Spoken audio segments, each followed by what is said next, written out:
Donny Walker here. I'm out at Kevin Tuddy's woodlot here out in Parksville, BC. Hey Kevin. Hello. And here's Ben from England, but he lives in Canada now. He's a climber and a faller from England. So I've just rebuilt an old 2100 for him and put a used good piston in it. The cylinder was like brand new. It's the one I showed you some videos of. Unfortunately, I didn't show you the video of pressure testing the motor, but Ben kind of rushed me. He came over from Vancouver and was like, hey, we got to get her done. So we're going to start it up and make a cut with it now. He's going to do it himself, and we'll see how she's running. About 16 inches, eh, Kevin? Yeah, about 15, 16 inches. You can get 404 on it. Skip tooth chain. It's fairly sharp.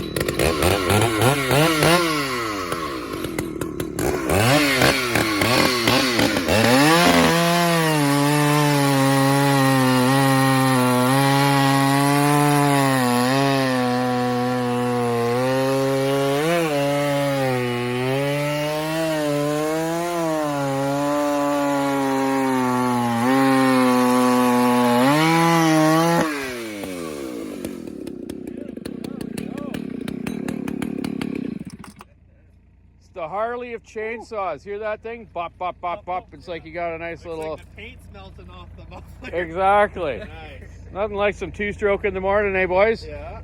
Anyways, that's our show today. I got a 461 here that I just rebuilt for a buddy, and it's going well. And Kevin's now going to try his 395 and his 365. So Cool. keep us on with, stick on the ice, rubbing the road, and we'll see you all later. See you, Ben. See you, Kevin. Have a great day, guys. See you all later. Love you. Bye.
Wow, what a day.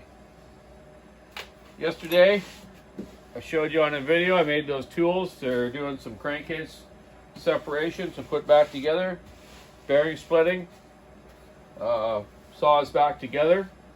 That 461, I went out and ran it today. Thing ran like a top, dropped it off at my buddy's place, so he's going back to camp tomorrow to put it in some big wood. He runs a 36-inch light on it, and he's into pretty big size wood, big hemlock, big cedars, stuff like that. He uses the regular dogs on it. He's a good experienced West Coast faller. Doesn't need those great big huge dogs that some guys like to use these days. There's nothing wrong with them as long as you're used to them, I guess, or that's what you're used to. But a good experienced faller can use the regular ones that stills come with, or some huskies come with.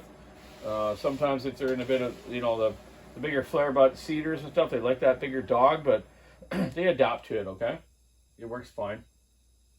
So I went out and cut with that 2100 for my friend Ben from Vancouver, originally from England, and worked very well. I also cut with the 461 there, and my buddy Kevin Tuddy cut with his 395 there too. Just playing around a bit, having some fun, right? Nothing like getting the saw in the wood, eh? So I came back tonight because my friend Ben there, I did that 2100 for, also brought me a 480 with he found it in a garbage dump. Had a bad top end, missing the muffler. I just happened to have a cylinder kit for that. And I'm going to figure out a muffler system. If I can't find a used one, maybe I'll adapt a 2100 one to it or make some sort of cool pipe for it.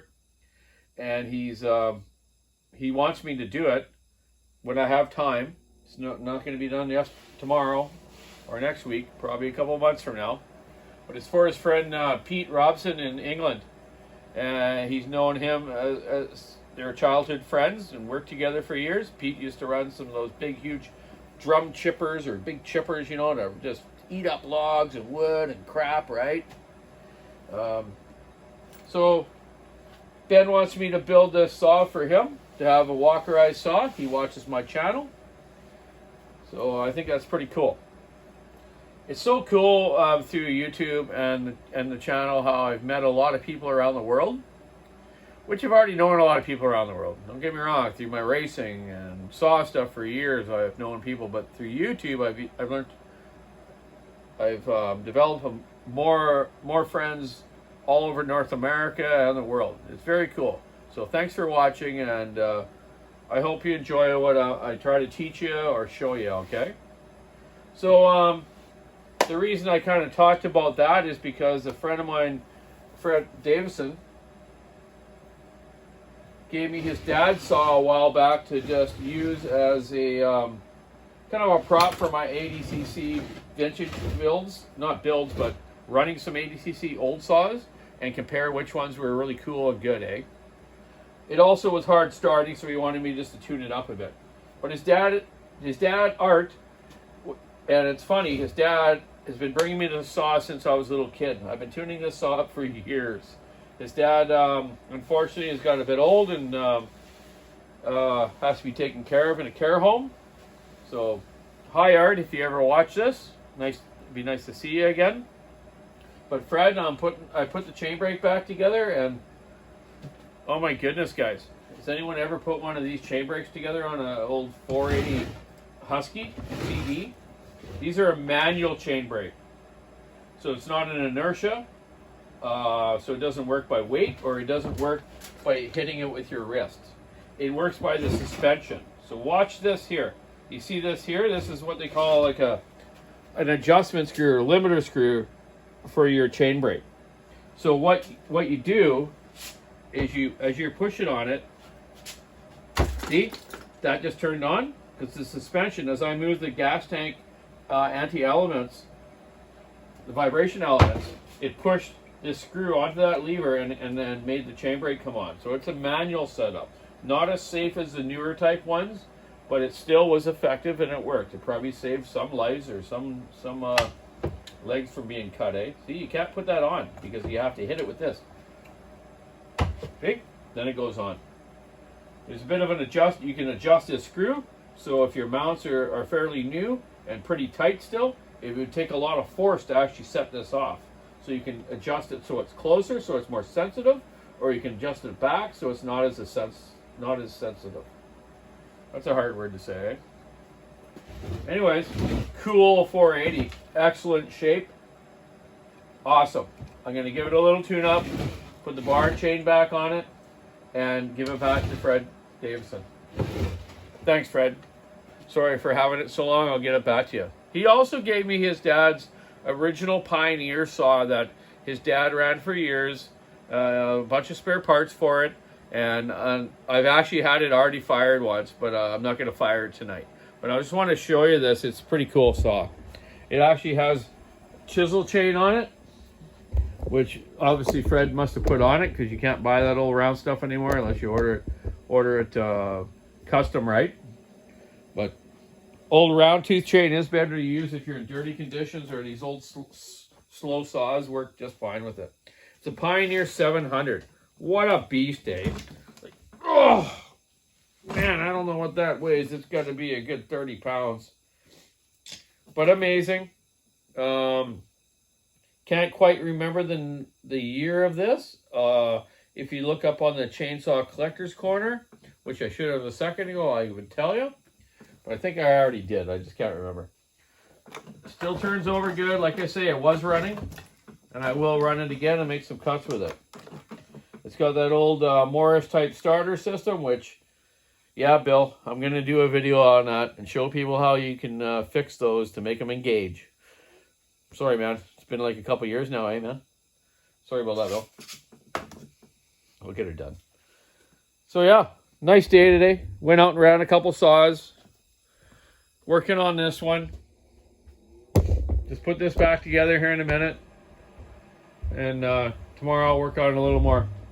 I got my pile here from Walker Saw Shop to do. I'm going to do a few tonight. I don't normally work at night, but tonight I'm going to. I've been a little behind. I spent the whole day yesterday making those tools for my arbor press there. Now I have a box here with the tools I made. I got my sleeve here I made for pushing the crank through and whatnot. So Mr. MacGyver here, someone mentioned that's funny. I MacGyvered a bunch of tools up.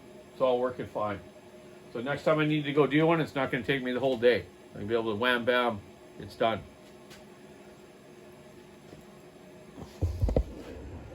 It's a rainy night out there. I'm going to go up and have some victuals and come back down. Maybe take the Fozzie dog for a little walk in the rain. If you don't walk in the rain around here, you'll never get any exercise. And when we live on the wet coast, there's some days you just got to go out and do it. Put the gear on and go, eh? So, hey, keep your saw in wood, sticky nice, rubbing around.